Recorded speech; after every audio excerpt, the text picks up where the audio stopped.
my points are talking again. I was just back in my hometown 2 weeks ago for my second hometown concert in a couple years as a result of reconnecting with my grade school music teacher. It's been a really fantastic event. She started a little scholarship fund in her name at my old high school, and it was another triumphant night back in the hometown. And I drove through town. I came into town early, and first of all, I drove past the spot where the house I grew up in used to be. It had burned down when I was in my young adulthood, a very tragic event because it was a fantastic old house. And one of those houses that many, many years, even to this day, when I dream about living somewhere, that house is in my dreams. It's in my dreamscape forever and ever. And I drove down the main street of town and past what used to be Stryber's drugstore, and I had this total flash on when I first became aware of pheromones, I guess. And it involved free samples. It was the first time I kind of walked into the drugstore by myself. I was probably around 11 maybe, and it was English leather on the counter. And I tried it out. And I went back often. I can't say it did a whole lot for my relationships with boys, but I was in love with my forearm for the longest time. Man. It was a funny little flash.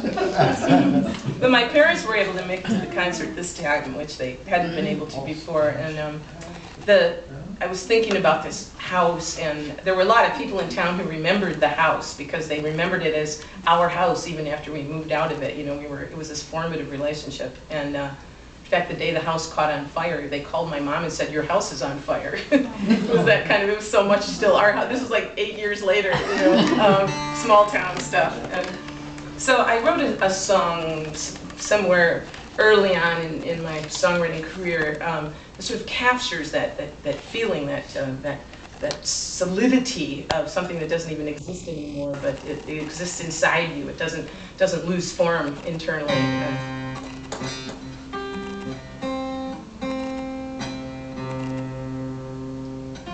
So just remember the most beautiful staircase that you've ever encountered in your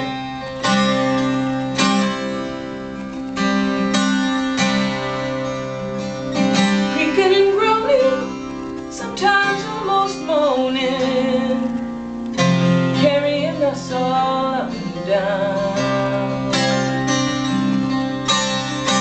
Hands and knees, won't you stand up, please?